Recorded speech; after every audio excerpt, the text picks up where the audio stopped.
Hello there. Have you ever lived such a void of a lifestyle? So much that you can't even remember doing anything other than things that you are addicted to. Or maybe you're still living that kind of a void lifestyle still now. If so, then don't worry, we all start from that point. I'm no better than you. Let me tell you a story. This story dates back to 2020 to 2021, that 1.5 years. I was living in a kind of a lifestyle. It was just a straight line. There was no ups, there was no downs. But you know what it reminded me of? It reminded me of a dead patient's heartbeat. That is, I was living such a dead lifestyle. It was just a straight line with no ups and downs. I don't remember doing anything other than playing Roblox on my computer, playing Free Fire on my emulator PC, and then just eating some random things and then sleeping. Even worse, when I was staying up late and playing those games and watching porn. Thank goodness I wasn't a masturbator at that time, but you get the idea. And imagine you're being like that for just about 1.5 years. Well, it may sound worse to me, but probably there are other people out there who live like that for just about 5 years or something. Man, mind blowing. So yeah, you get the basic idea. That is what a void lifestyle looks like. If that is relatable to you even now, then you probably need a solution for that. After all, how do you feel when you are overdoing things you are addicted to? Most probably doesn't feel as good as it used to when you first started doing it, right? So why do you even waste time doing the things you're not enjoying? And it is a total waste of time, and especially when you don't feel happy or when you feel good when you do it, right? Why even waste your time on that? You probably want to quit that addiction that you're addicted to, but you don't even know how to do it, and as a result of that, you just get back into it again and again. I'm going to explain to you the things you can do to stop your addictions and why to do it. Understanding a few things is very essential for the improvement. Stick around and pave your way to success with this one. First things first, you need to understand why you're addicted to it in the first place. Like drug addiction, I bet you developed a dependence on it to feel a certain emotion. Like for instance, for drug addiction, it is a sense of euphoria, a sense of extreme well-being or something. This is a temporary well-being. For porn addiction, it is most probably you satisfying your lust. And for the video game addiction, you get the sense of achievement and sense of being together with your teammates or stuff, right? And for the social media addiction, it is most probably the fear of missing out. You need to understand that your addiction isn't the problem. It is just a symptom for the root cause, which is your poor mental health. Think of medicines, for example. Medicines is kind of like treatment for your symptoms of cold. When you treat your symptoms of cold, of course, it's going to come back and once again in the future. For that, you need to, without treating the root cause, if you treat the symptoms, it will come back.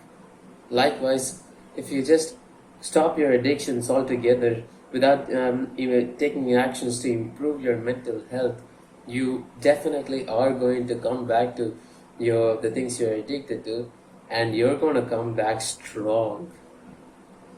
Remember that. So you need to treat the root cause of your addiction, that is your mental health. That's why the ways that I suggest is optimized to both improve your mental health as well as stopping the addiction. It's kind of like hitting two stones at once. Stop your addictions and improve your mental health. Step number 1 is to stop the addictions little by little. We can call this a progressive unloading, where you start reducing your time spent wasting on the things you're addicted to, slowly but surely. Remember, it is still a progress when you start reducing your game time from 8 hours to 6 hours, you can say. You can start progressively unloading it until you stop it. Because our mental health is damaged so much to a point that when you stop abruptly the addiction activity, obviously you're going to want to do it the more. So you need to develop that resistance by stopping the addiction slowly but surely. Now the step 2 is to be in silence. In the meantime, you're stopping your addiction and getting a lot of free time. You use that extra time to work on some real life productive things, like for example do your homework, you do your school homework, do some exercise, yoga, meditation, and gratitude journaling, a lot of good habits. Replace your addiction times with good habits that matters, or be in silence. Either do good things or be in silence. When was the last time you were in silence, in a silent room, locked up, just staring at a wall?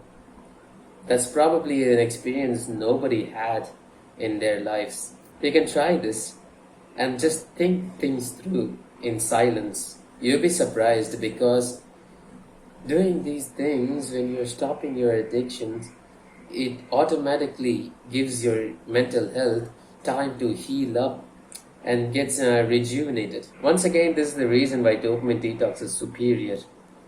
You self-discover yourself, and then you stop your addiction, you be in silence, you heal your mental health, as well as you find your purpose when you're in silence.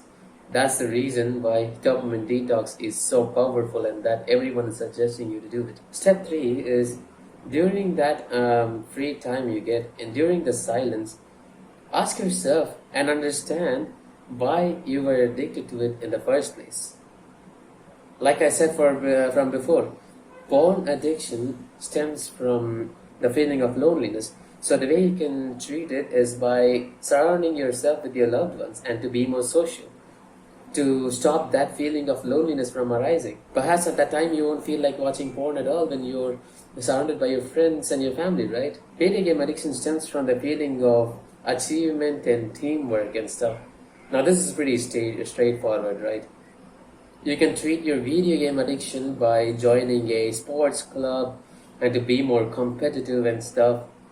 To be more competitive in real world rather than some virtual world like Apex Legends or Call of Duty or stuff. And most important of all, get the sense of achievement in reality. You will feel like a winner when you do that. And social media addiction most probably stems from the feeling of insecurity and then the fear of missing out. And fortunately, I don't really know what it feels like to be insecure and then having a fear of missing out, because fortunately I didn't have any social media addiction. The reason why the sense of insecurity is probably because you see a lot of people in shows showing off their talent and things, showing off their hard work, which took them probably more than just a few years to master it. It took a lot of time behind that process to make that one short video where they show their talent when they do crazy hard things. When you don't understand it, of course you're gonna feel shitty, and when you start comparing yourself with the people in social media, you can treat it by understanding that a lot of great things takes a lot of time. Like for instance, there was once a time when a girl was doing a one-arm pull-up, alright? A girl was doing one-arm pull-up. And here was I, just 2 years into calisthenics, and I felt insecure. It actually took me just a few moments to realize that girl probably trained when she was just a few years old or something. She probably had more than 10 to 15 years of experience. And here was I with 2 years experience feeling insecure that a girl is doing one-arm pull-ups than I do. Now the most crucial step of all is to dealing with urges. Of course, when you start quitting your addictions, you are going to feel tempted of going back. You are going to feel the urge. You're going to feel that urge every time you start to stop the addictions. The single best sentence I say to myself when I'm perhaps tempted to play Apex Legends, for example, one of the games that I enjoy, when I'm tempted to play that when I work, this is what I say to myself: I have a lot of better things to do than to play video games. I'm not a gamer anymore. I'm a new man. I can do better than that. You see how powerful these words are? It may be hard, but try repeating them in front of a mirror or try repeating them in front of your mind. It'll be surprising how well you can handle the urge when you say that things to yourself. Especially, it'll be much easier when you know your purpose, when you start working on your purposeful works. Last thing that you need to understand, that you can't beat an addiction. You can't defeat an addiction forever. You can only stop acting on that addiction for today and for tomorrow and day after tomorrow, and probably for months and years you can go without it. But remember this: there will be times and moments where you return to the addiction that you are addicted to. It is almost inevitable because it is a part of their growth. At those kind of times, remember to get back up again ASAP. Forgive yourself for the time spent on it. Don't be harsh on yourself for saying, why am I doing this? I thought I stopped it. Why am I back here again? Learn to deal with it. Learn to forgive yourself and then move on and start improving more. For instance, I'm ashamed to admit, but during the recent times like January or February 2024, for 1 week I was watching dry humping porn, alright? Because it was kind of hilarious, to be honest. That times when I was watching that dry humping porn, they didn't expose their goodies. You can say they didn't expose their goodies. All they did was just rubbing and not full on inserting, and it made me feel less guilty that I was watching it. But I knew for a fact that I was wasting time because I knew better than that. And I could have done much more better than that, but still I was resolved to stop it, and then I stopped it just about and recovered from it a week later. So isn't that a little old story that you can take, that you can only stop it temporarily? There may be times where maybe a few times that you will come back to it, like I said before. So don't feel defeated when you relapse. Learn to get back up again because it is just a part of your ultimate growth. I hope you found this video valuable. If you like me, like and subscribe. Here's an actionable step for you. Think about your addictions, identify your addictions, and take actions as I suggested in this video. Get down, get up again, and improve. Peace.